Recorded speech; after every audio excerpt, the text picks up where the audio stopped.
Alright guys, we're back with some more Monster Energy Supercross 6. Today we're going to check out the newest update to the game. They did do some meaningful changes and improvements and updates to the game, but it is a bit weird. It is a bit odd how they're doing their patches. I mean, we've had 2-3 different ones since the game came out, but no post-release DLC or whatever to speak of. So just a bit weird based on how Milestone covers stuff and takes care of it, and we'll talk about it throughout the video. But yeah, a couple updates to show you, and then one concern I did see a few people talking about, and that's at the very end of the video. So let's jump into it, starting with the rider customization. Okay, so first up we have gear customization, rider customization. They specifically said something along the lines of improvements to rider customization.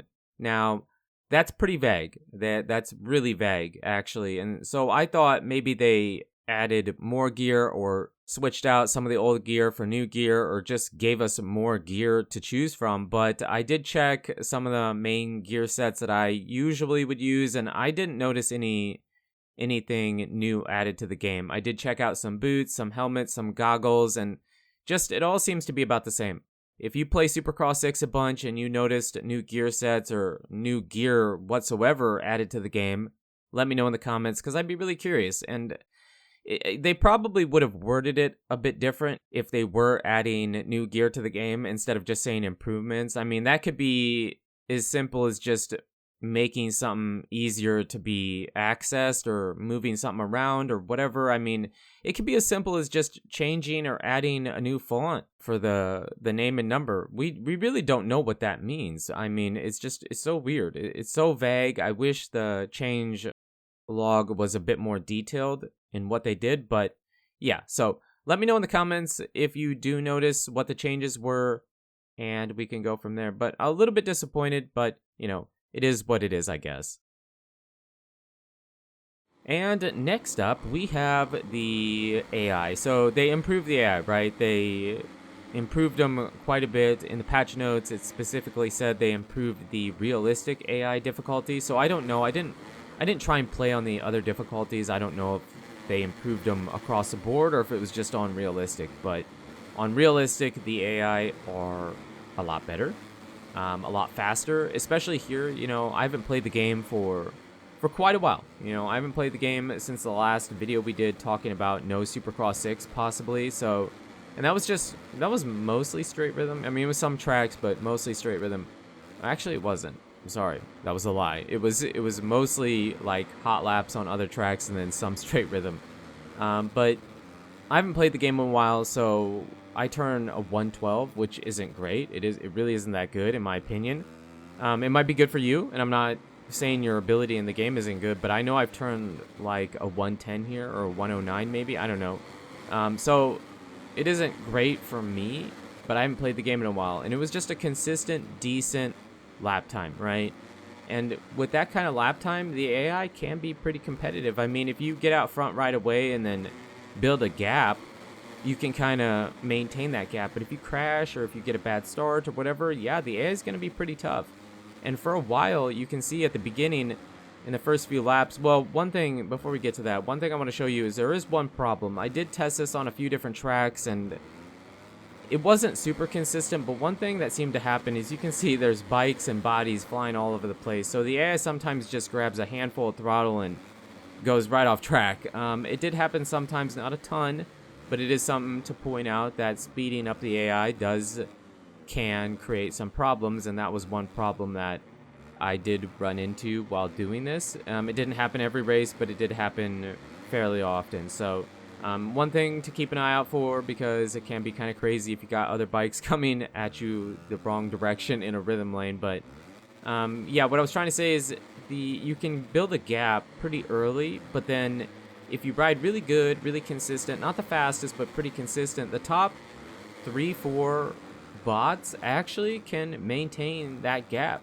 They don't really, you know, when we go past the whoop section and then double and then turn down the first turn and then hit that rhythm lane and then hit the Supercross triple, well, if I was checking my marks on them, going past that Supercross triple, jumping the Supercross triple, the AI for the first I don't know, handful of laps were really consistent and stayed there, even without making too many mistakes and just, chilling, I guess. So, good change. Again, I don't know if they changed all the AI or if it was just for the realistic difficulty, but for the realistic difficulty, this was a great change, and it should have happened, it should have been in the game right away. It should have came out at the minimum way earlier. I mean, they waited a pretty long time before they got around to dealing with this, but hey, I guess better late than never, and whatever. But yeah, one thing I want to talk about, because I do show you the lap times comparison to the AI at the very end here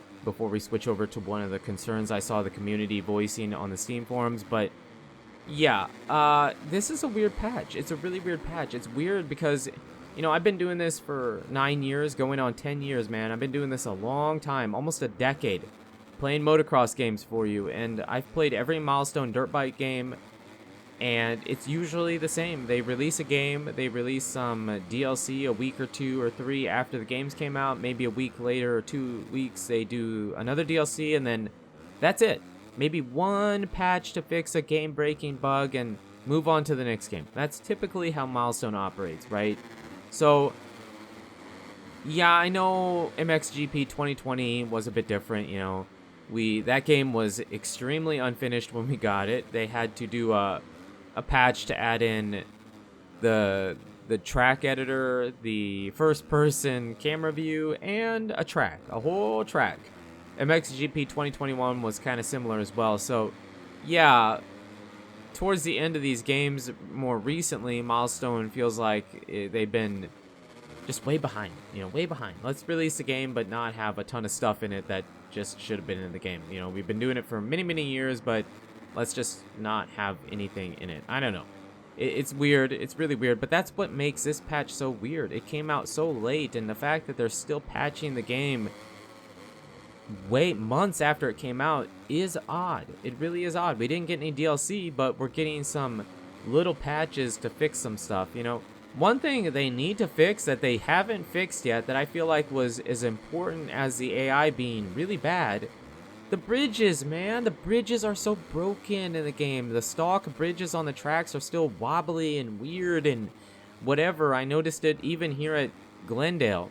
But, whatever, maybe they get to it. Maybe this isn't the final patch. Maybe they're going to keep patching this game. I really don't know. But it's weird, and I wish they would do a better job of telling us what they did in the patch, not just various bug fixes and improvements. What were the improvements?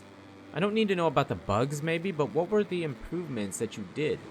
What were the rider customization improvements? That's one thing I wish Milestone could be better at doing, communicating with the player base. MX vs ATV Rainbow Studios has been doing a insanely good job at that, and Milestone just doesn't. They just don't care to tell us what's going on, and that's unfortunate. But here you can see the AI lap times, and I know again a 112 isn't that great, but 113s, and it's across the board. It just kind of, what's his name, 30 did a 111. I mean, yeah, the AI is actually pretty quick here, and it's pretty consistent across most tracks. Some tracks, not so much. Like Daytona, I'm a lot better at Daytona. So at Daytona, they had a bit more trouble keeping up. But for the most part, pretty good. Pretty good. And then here at the end, I did do some first person. I don't play in first person whatsoever. But I did see some people concerned about the first person camera. They said they messed it up in this patch. And I don't really know how it was before. So it's really hard for me to compare. But I can tell you how I felt about it having tried it here.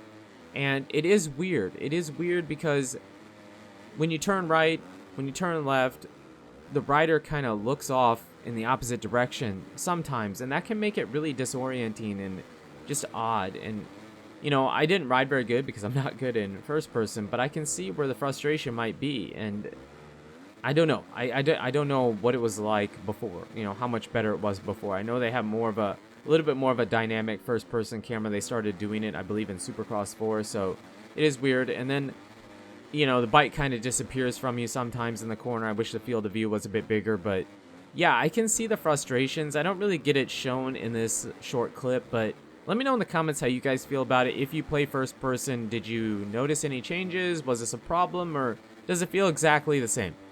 like I said, I don't know how to compare it because I don't know what first person felt like before, but I'd be curious to see what you guys think. And how do you feel about the patch? How do you feel about what's going on with the game and, you know, all that stuff? But you guys and girls are absolutely amazing. Thank you so much for the support on the channel lately. It really does mean a lot. And until the next video, take it easy.